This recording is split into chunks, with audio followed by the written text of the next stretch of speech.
What's up, guys? Mark back here with another video. So look, today I am like really excited because today was like the first real actual day that I have gotten a chance to shoot with the new Fuji X-T2. New to me.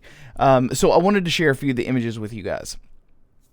So this camera is the bomb. First of all, it is ridiculously easy to operate. Okay, so if you give yourself literally about an hour or two just sort of messing around, playing with the settings, understanding how all of it works, the workflow is stupid good. So congratulations, Fuji, for, wow, a camera company actually making a camera that feels good to a photographer. Holy shit. So now that I've got all that out of the way, let's take a look at a few of the images that I was able to capture just today. This is just today. I do have some other ones that I have captured from a couple of days ago, but wow. Okay, so the first one. This was just earlier, just in here in my office. I absolutely love the black and white picture profiles that Fuji has. I love their grain pattern too. So I almost always set the grain pattern to strong. They've got two different settings for the built-in grain. Very authentic. I mean, extremely good reproductions, and they've got weak and they've got strong, and I always keep it on strong. I happen to love grain, so just took that shot of my Minolta literally in my chair, and I think it just came out fantastic. So I headed out today to a few of my favorite spots, and I mean, just the level of detail. And these are JPEGs, by the way. Absolute amazing. I mean, like the level of detail, the level of fall off, the authenticity of the grain pattern and structure and everything. I mean, I'm just going to let the photographs kind of speak for themselves. You know, if you guys happen to like this, kind of thing, then, you'll appreciate what I appreciate. And if you don't, you'll pick the ones that you dig and, the ones that you don't. But anyway, the level of detail is just mind-blowingly good. I don't know what exactly Fuji is doing as far as their image processing, but I mean, the contrast, the dynamic range. I absolutely love that dynamic range setting that you can do. And even at its maximum, even at 400%, you don't get any weird sort of like, I don't know, artifacting like you do with the Sonys, because Sony is kind of bad about that. Most of the time I set their DRO setting maybe to 2 at the maximum. I don't go much higher than that because it's just it's not very good. Shot of the lake, just kind of wanted to see how, what the kit lens was able to do as far as like depth of field and holding detail in the shadows, and was it able to maintain any reasonable amount of dynamic range. And as far as just like the sharpness, I mean, exactly where this thing was focused. I mean, it was focused out here in the water. I'm actually going to have a link to all of these photographs. It's a Google Photos shared gallery. It'll be down in the description below if you guys want to check it out as well. Again, love the black and white profiles. And this one I actually did have set. This was basically just a test shot to kind of see. This is at noon. I wanted to see what the dynamic range actually was between extremely light and extremely dark. And the dark side of this chimney, this was a chimney on the back of this cabin. The right side was in complete shadow. You can even tell from the tree over there, it was even more shadowed. And I can still see all kinds of detail, even in stark contrast with the highlights. So the dynamic range of this camera is unbelievable, really, for an APS-C size sensor to be able to capture that much detail and maintain the sharpness. Be able to maintain that heavy focus. I mean, it's really good. So I swapped over to color because I know that not everyone, loves black and white all day long, but I'm not really sure what picture profile I used. I think this was just the standard color picture profile. Just checking the depth of field on a kit lens. Not really sure what my setting was, but I love it. Great color. I mean, it's Fuji color, so I mean, why wouldn't it be great? And again, I can't remember what picture profile was on here, but I think that this was the Velvia, or not the Velvia. Yeah, it might have been, or the Vivid, whichever one that one is. I can't remember because I was trying to basically go through the color profiles one right after another. Massive amounts of detail here.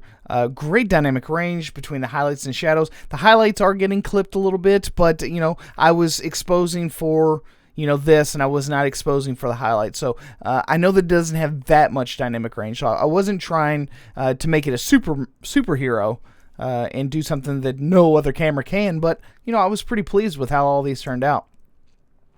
Gorgeous depth of field, really amazing pops of color. I mean, if you're a color fanatic and you love just amazingly vivid images, this camera really is pretty fantastic. I mean, I'm ridiculously impressed. Okay, so back to black and white. There's a small graveyard in the middle of this park. It's an old one. Obviously, they don't make headstones like that anymore. But again, I went back to the Acros black and white. Here, I added some more of that film grain so that you guys could get an idea of what it would look like with no film grain effect. And this is the one with the strong film grain effect. These are all JPEGs up until this point. I haven't swapped over to RAW yet. And even without shooting in RAW, I have got so much range here. Between the highlights and the shadows. Again, I'm exposing for this shadowy, the shadowy side of this tombstone. So obviously my highlights are clipped out here in the lake area, back behind those trees. But just the contrast within the frame itself. Just the dynamic range within the frame itself. Just the amount of detail that was retained. The level of sharpness as far as like what I wanted to be focused in on. I mean, it really is over and above what I was expecting to come out of this camera. This was a high contrast scene. Very dark shadows in the water. And then very bright portions. And I exposed literally for the rock that is just below the water. But even these brightly lit rocks, I mean, I'm still getting extremely good micro detail and micro sharpness. I mean, you can see a lot of tiny little bitty things. So this is on a kit lens. I'm trying to get this through your all's head. It's on a kit lens. Okay, now these are in fact RAW files, or they were RAW files. I'm pretty sure that Google transfers them over to like a high resolution JPEG or whatever. But this is every single picture profile that's in the Fuji X-T2. So I went through the standard, the Pro Negative, the Velvia, the Astia, the Acros, the yellow, red, green, blue. So if you want to play around with them and you want to check them out, I uploaded them full resolution, full 50, every one of these were 50 megapixels each. But so anyway, this is the standard, and this is the second one. I don't have the camera here in front of me, but I think this is the Velvia, the Astia, so it just goes through all of them. I think this is the Chrome, and then it's got a Pro Negative, and then it's got one with a few color filters in it. And then we get to the Acros, and then the yellow, green, and blue different filters for each one. And I just took it of the exact same scene so that you could get an idea of all the different types of out of the camera results that you could expect with the picture profiles that are built in. Again, you keep looking back and forth, looking at the micro contrast, the micro sharpness, the dynamic range, all the different things that you can get, basically with a camera that has, no native flat picture style or whatever. I don't use them all the time, but I'm getting good enough images in JPEG that you give it to me raw, and I've got all the latitude I could want for days. So I haven't pushed or pulled any of these yet, as far as like trying to regain detail or trying to lift up shadows or anything. I haven't done any of that stuff yet, but I do plan to, maybe in another video. But yeah, going through all the different black and white settings. And then, of course, they've got the last one, which is sepia toned.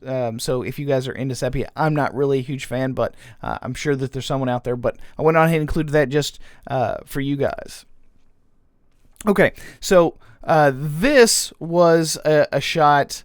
This was actually the raw file. I had no idea that you could actually apply different types of effects to a raw file in camera, and then it will shoot it out as a JPEG.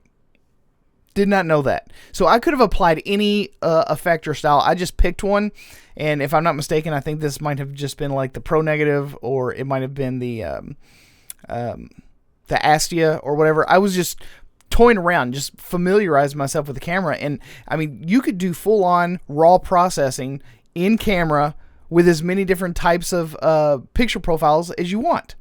So that was just a little revelation for me today. I had no idea that you were able to do that. So you can literally have a raw file in your camera and then reprocess it again with a different effect, and just pick the one that you end up liking the most without having to do any processing outside of the camera or on a computer. You can get an idea of all the different profiles that they have, pick the one that you like the most, or a couple that you really like, and make 2 or 3 different versions right on your camera. Again, congratulations, Fuji. Way to go. Way to go. So went into town and was just sort of taking some shots. I wanted to give a few examples of, black and white street, and what the grain pattern was going to look like in really bright daylight situations. Again, we've got nice dark shadows here, but I love this grain pattern. It is fantastic. Took a shot of the old State Theater. Had to get one dead on. It's such a cool theater. But you can really see the grain structure. And if you look, again, we're talking dynamic range here. From the clouds all the way to the heavily shadowed doors there on the front, I'm getting detail everywhere. I'm getting micro contrast and sharpness everywhere. Every single little brick in the front of this building is completely and well defined. Box of silverware. Again, dynamic range. An old bellows camera. More dynamic range. I mean, these are dark areas on this camera, and I mean, I can see everything. Extremely dimly lit instrument, and I can see, I can literally count the strings. That's how well defined each and every one of them is. So here I swapped over to color again.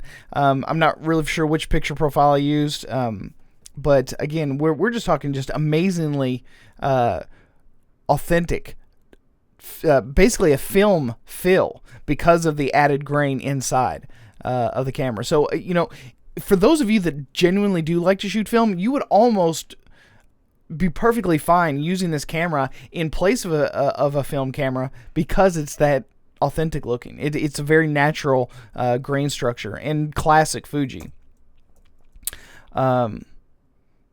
Micro sharpness again, great detail, great dynamic range. The latitude that I can see someone being able to get from these images, being able to push or pull the shadows and lift those shadows and drop those highlights, and maybe still pull some of the detail out of there. I wouldn't be surprised if I still wouldn't be able to get a little bit of detail even out of this candelabra. Just random test shots here. Again, you guys are more than welcome to check these things out for yourself. Play around with them in your own editors. See what maybe you guys can pull out from these images. This is just kind of showing all the, how vibrant and how interesting the color is on the Fuji. So again, play around with these images, see what you think. Look at the level of detail on these slats of wood that have been cut. I mean, every single little fiber from these pieces of wood, I mean, they are extremely well defined. Again, this is an 18 to 50, 18 to 55 maybe, kit lens.